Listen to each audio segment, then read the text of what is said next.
All right, I'm replacing my wife's stereo in her 2014 Mitsubishi Mirage. We don't have the navigation package, so if you have this basic stereo, it should go pretty smoothly for you. But you will need the shroud that replaces this cover, or else you're just going to have like a big gaping hole with a stereo in the middle of it. The first thing I did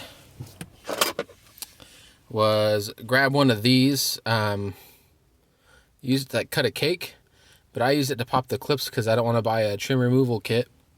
I stuck it in the side here until I could pop this forward, and then I did the same thing over here, and I butterflied it across the bottom.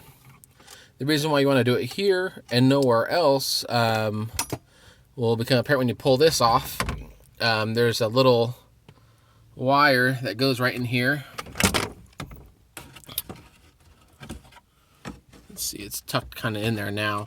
But anyway, that goes to your hazards, and you can just push that little switch out so you don't lose it. It'll fall out if you don't hold on to it on its own. Anyway, the reason why you pull it out from the front is because in the back, there's these clips that join into the back. And if you try to pry in there, you're going to crack it. If you try to pry it from the side, just the leverage is not going to be there. So you want to attack this clip here, and the same thing on the other side, this other white clip. And then from there, you can kind of just dig it out of the front until you can pry it loose. Once you get that off, if you look kind of down in there, there's a screw hole there and a screw hole right there. Those are the only two screws that hold on this whole middle piece here. Just kind of grab it and tug on it.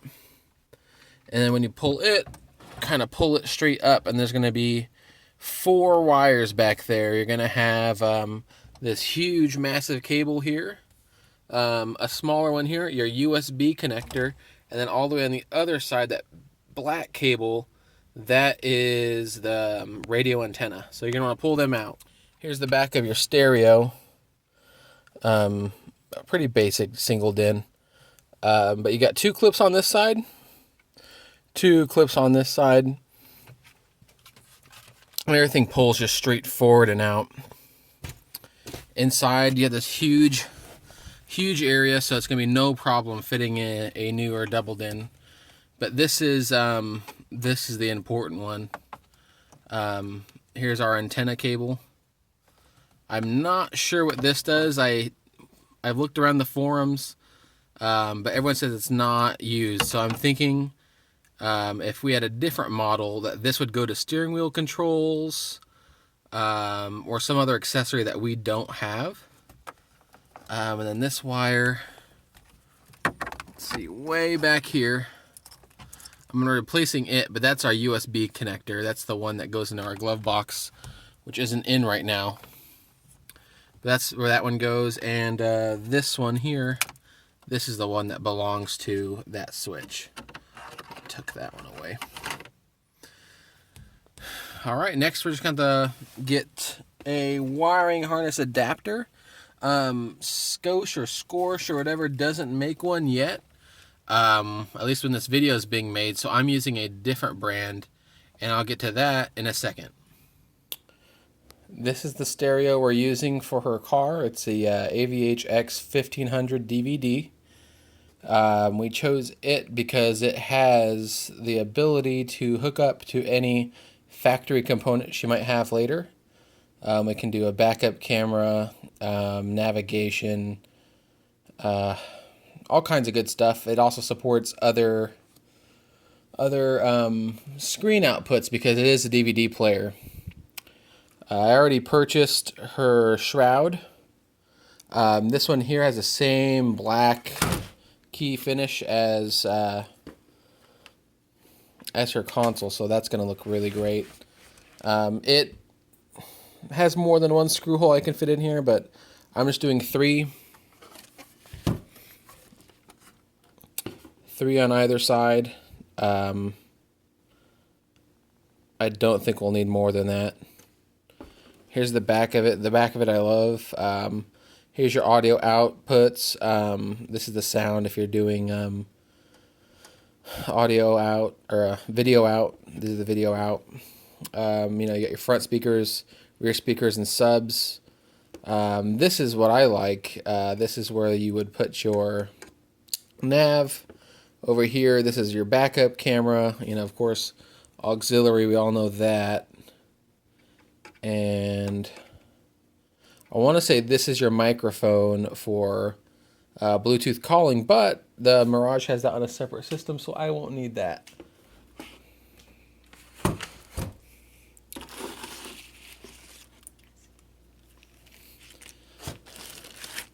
Here's our conversion wiring harness.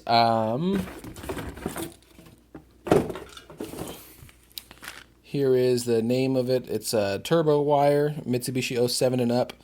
I had to go to a local audio store to find this because Walmart doesn't carry it, and again, Scosh or Scorch doesn't have one yet. It should be pretty simple to wire these up. All the colors match. I've done a few of these before. We'll see these again. All right, I don't know if you guys have a USB connector for your stereo, but mine does. So I'm going to basically recycle what Mitsubishi's already done. Way back there, that's one of the places where the wire hooks up. It goes behind the dash and it comes out here. That's why I have the glove box. That's why I have the glove box out. All you gotta do is pull this out this way and then wrap it around the back. Wrap it around the back. And if you reach in here, there's a little cable. I didn't end up having to kill it, but I did break it a little bit, so it's not the snuggest fit back in there, but it is in there again, and it's this one right, that one, right back there.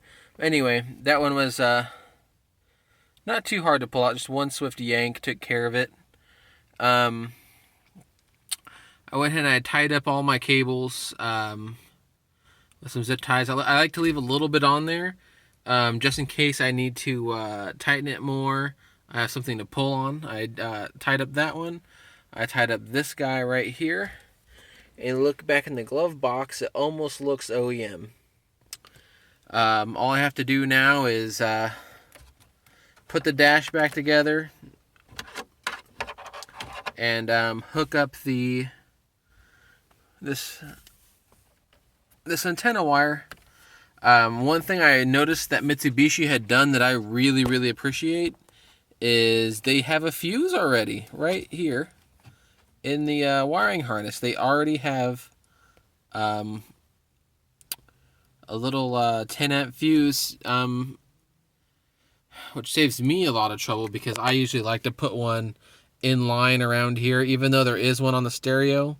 I like that to be an emergency one and not my first line of defense. So that is awesome. It's kind of hard to tell because, well, obviously everything in this car is black, but it all went together really pretty much seamlessly. I liked how everything fits. It doesn't fit perfect, you know, it's an aftermarket piece, but I mean the gaps are negligible.